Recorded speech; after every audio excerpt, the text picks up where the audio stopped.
नमस्कार और मेरे इस YouTube चैनल में आपका स्वागत है। आज मैं आपको शरीर रक्षा के लिए हनुमान जी का एक अत्यंत प्रभावी और शक्तिशाली शाबर मंत्र के बारे में बताऊंगा।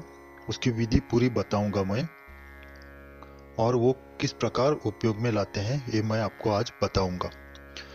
इस वीडियो को विधि के लिए अंत तक देखिए। अगर आपने मेरा ये चैनल अभी तक सब्सक्राइब नहीं किया है तो मेरी आपसे नम्र विनती है कि आप जल्दी से मेरा चैनल सब्सक्राइब कीजिए और बेल आइकन दबाना ना भूलिएगा। मैं आपका बहुत आभारी रहूँगा। तो जब भी आप साधना करने के लिए जाते हैं तो स्मशानी शक्तियाँ जो होती है वो जागृत हो जाती है और जो साधक रहता है उसको परेशान करती है, उसको साधना उसकी पूर्ण करने नहीं देती है। ये बरसों से चले आ रहा है, ये एक प्रथा जैसी है। जब भी कोई साधक कोई साधना करता है तो स्मशानी शक्तियाँ, नकारात्मक शक्तियाँ जो हमारे आसपास होती हैं वो हमें परेशान करने के लिए आती है ताकि हम साधना अपनी पूर्ण न करें और मनोवांछित फल न पाए। तो इसके लिए जब भी कोई साधना करने जाते हैं, जो साधक गुरु से जो दीक्षा लेता है और साधना के लिए बैठता है तो गुरु उसको सबसे पहले शरीर रक्षा मंत्र के बारे में ही बताता है। शरीर रक्षा मंत्र से अगर अपने देह को, साधक के देह को अगर उसे कवच पहना दिया जाए तो कोई भी नकारात्मक शक्तियाँ उसको परेशान नहीं करेगी और जो साधक है उसका मन भी एकाग्र हो जाएगा साधना में और उसकी साधना निर्विघ्न पूर्ण हो जाएगी। तो इसके लिए ये शरीर रक्षा मंत्र बहुत ही जरूरी है साधना के लिए, बिना इसके आप साधना ना करें। तो ये जो मंत्र मैं शाबर मंत्र बताऊंगा हनुमान जी का, ये बहुत ही प्रचलित है। बहुत से लोगों ने उसके वीडियोस भी बनाए हैं पर उसकी विधि नहीं बताई है। उसको ऐसा बताया है कि आप उसको तुरंत यूज कर सकते हैं, डायरेक्ट उसको आप उपयोग में ला सकते हैं। 7 बार बोले तो आपका शरीर की रक्षा हो जाती है। तो ऐसा नहीं है। इसके लिए आपको खुद के लिए वो सिद्ध करना पड़ता है। वो मंत्र शाबर मंत्र पहले से ही सिद्ध रहते हैं, पर जो साधक उसको उपयोग में लाता है उसके लिए वो शक्तिशाली बनाने के लिए उसके बदन को वो कवच पहनाने के लिए वो सिद्ध होना जरूरी रहता है उसके बदन के लिए।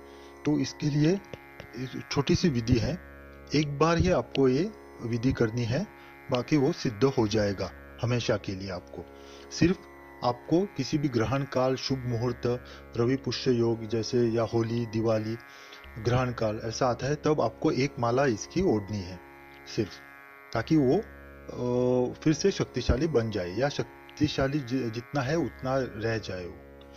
तो मैं मंत्र आपको बताता हूँ। पहले मंत्र सब ज्यादातर साधक जानते ही हैं, ये बहुत ही प्रचलित और शक्तिशाली हनुमान जी का शाबर मंत्र है। तो मंत्र इस प्रकार है। ओम नमो वज्र का कोठा, जिसमें पिंड हमारा बैठा, ईश्वरी कुंजी ब्रह्म का ताला, मेरे 8 याम का यति हनुमंत रखवाला। मैंने स्क्रीन पे भी ये मंत्र दिया है, पर इसकी विधि बताता हूँ मैं अभी आपको। ये बहुत ही जरूरी है, बहुत ही जरूरी है। आप ऐसे ही ये मंत्र आप उपयोग में नहीं ला सकते हैं।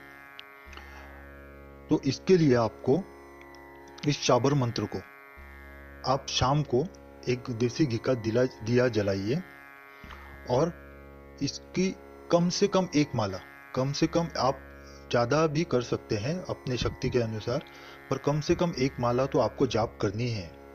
तो उत्तर दिशा की ओर मुख करके उन्हीं आसन पर बैठिए आप, काले आसन पे, और रुद्राक्ष की माला गोमुख में डाल के, आपको गोमुख में डालना है।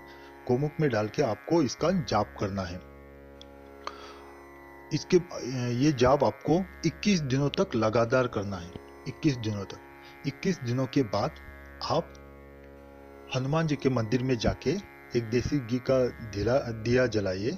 21 दिन के बाद आपको, जब शनिवार, पहला शनिवार आएगा 21 दिनों के बाद, उस वक्त आप हनुमान जी के मंदिर में जाइए, एक देसी घी का दिया जलाइए, 5 बूंदी के लड्डू आप लेके जाइए प्रसाद के रूप में या नैवेद्य के रूप में, और उस पे आप तुलसी का पत्र, तुलसी का एक पत्र रखिए वहाँ पे और पानी छोड़ के नैवेद्य अर्पण कीजिए आप। ऐसा करने के बाद ये मंत्र आपको सिद्ध हो जाएगा। उसके बाद आपको जब भी आप साधना के लिए बैठोगे, इससे पहले गणेश जी का नाम लेके, अपने गुरु का नाम लेके, गुरु नहीं है तो शिव जी का नाम लेके आप इस मंत्र को पहले पढ़िए। इस मंत्र का आपको 11 बार जाप करना है। 11 बार सिर्फ उच्चारण करने के बाद इस मंत्र का आपके बदन पर पूरे इस मंत्र का कवच बन जाएगा। कोई भी इस जगत में ऐसी बुरी शक्ति नहीं है जो इस कवच को भेद सके। तो इसलिए आपके पूर्णतः आपकी साधना तक आपकी रक्षा हो जाएगी। ये आप कवच कहीं बाहर जा रहे हैं या कहीं सुनसान जगह पे आप ठहरे हुए हैं तो आपको डर लगता है, तो भी आप ये 11 बार मंत्र जाप उच्चारण करके खुद पे कवच बना सकते हैं। कोई भी बुरी आत्माएं, शक्ति या भूत प्रेत कुछ भी आपको परेशान नहीं करेगी। तो इस साधना को आप जरूर करिए। एक ही बार करके आप सिद्ध कर दीजिए, बाद में शुभ काल में आप एक माला ओढ़ के इसको वैसे ही शक्तिशाली रख सकते हैं हमेशा के लिए। इस साधना को आप जरूर कीजिए और लाभ उठाइए। आज के वीडियो में बस इतना ही।